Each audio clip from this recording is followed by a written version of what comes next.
Okay, so for the rear view camera installation,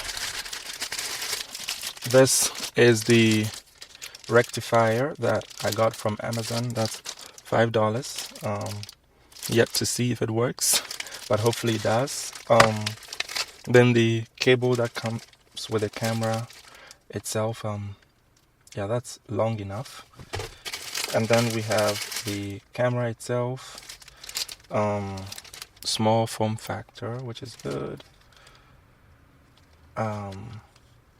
Yeah, and then the power supply. So this would be for the power connection that goes into the camera here, and this taps into the power AB. So this red cable here would go into the rectifier, and then that rectifier would go into the reverse camera, the reverse light.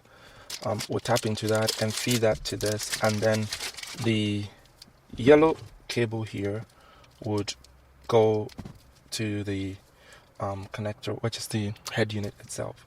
So pretty basic principle of connection, although it's doing it's not as basic, but we'll start from behind there and make sure that we get that cable through that side.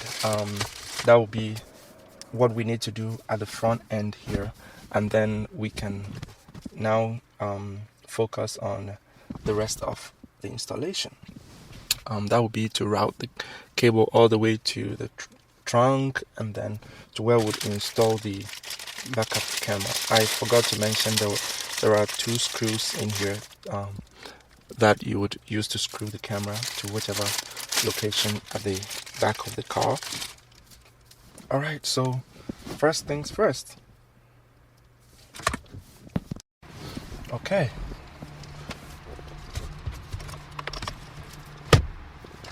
Okay, so I passed the wire for the camera all the way from under the steering wheel through that side into this part where it would connect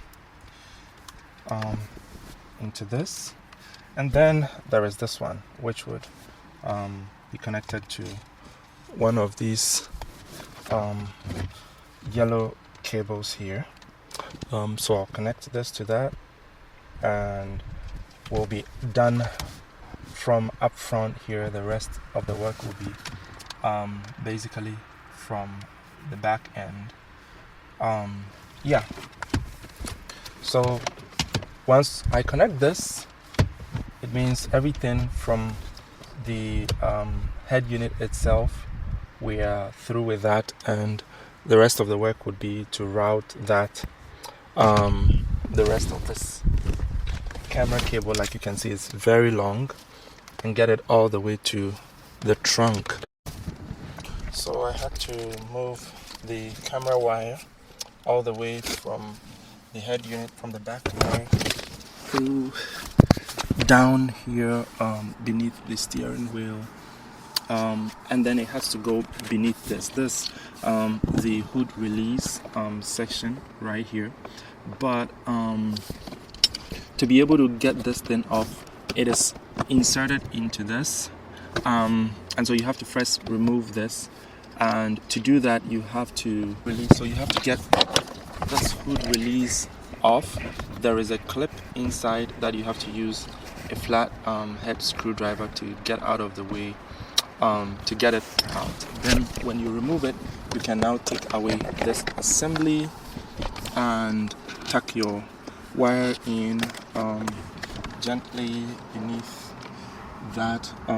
We'll try and get it away from the hood release as far as possible so that it doesn't interfere.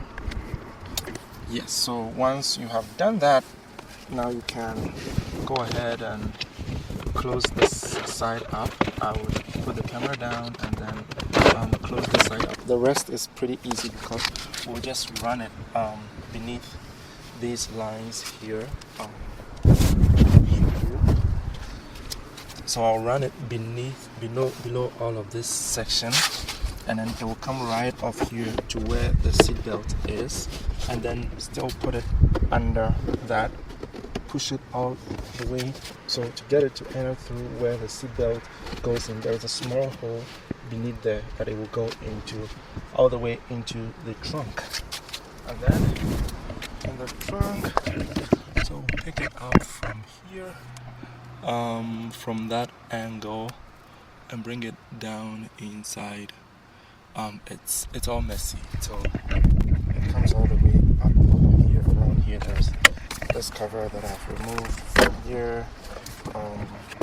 Yeah, so I'll get to it. Alright, so now, like I said, we got it through that side, wrapped it around the wire that is supposed to be going to the reverse light. Because these are all up here, our camera has to be up there as well. So yeah, here it goes around, wraps around all of these cables here, and then I'll tuck this inside here to fit, and then I've removed it from this side. So let's come through this side, so it will follow. There's the cameras. It will follow through with all of the at this spot right here. And now to this whole thing, there are two star screws holding that from here and then here. So you remove those and you can pop them. Alright, so this is the connection. That's the filter, and so the in part goes to the connector that goes to the reverse light, and so the blue would be the positive here, that's red, and then the brown in the middle is the negative. And so it comes and it connects that way to the connector to the camera, and you plug this in. This one doesn't have to be connected to anything. It works. So this is like the simple wiring that you have to do back here. So I just go ahead and tuck it all in. I tested it, it's working. That's where I place the camera.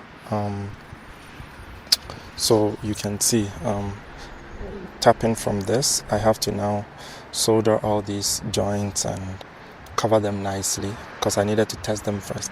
So now that they're all nice and neat and working, we'll go inside and review it when I'm done closing up this whole part. It's all messy, but I'll just do that in the next 2 minutes and we can review the rest. Alright, so I fixed the camera,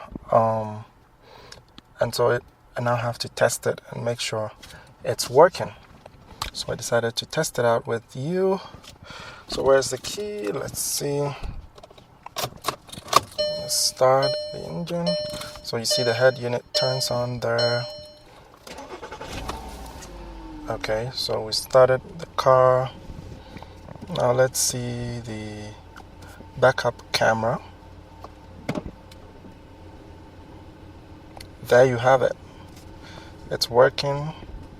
Let me zoom this so you see the backup camera. Now look at the trajectory. It works because of the CAN bus.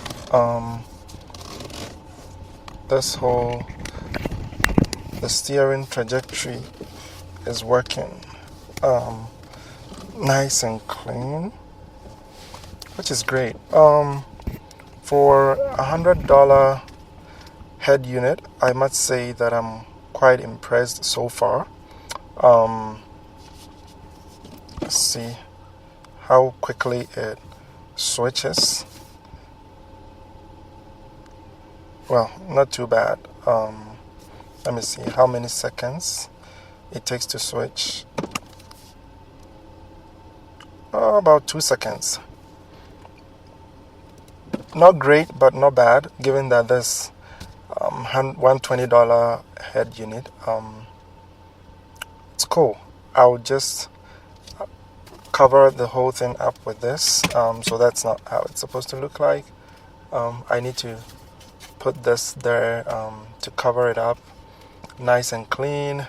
Before then I have to put in the screws, and then once all of that is done, I'll cover this up, and then we'll do a review of this head unit, especially the Android Auto and sound quality and those types of things. So this was the camera install, and if you found value in this video, subscribe to this channel and give the video a thumbs up. And also, if you have any questions, leave them in the comments below, and I'll make sure I answer all your questions and your concerns. Thank you for watching.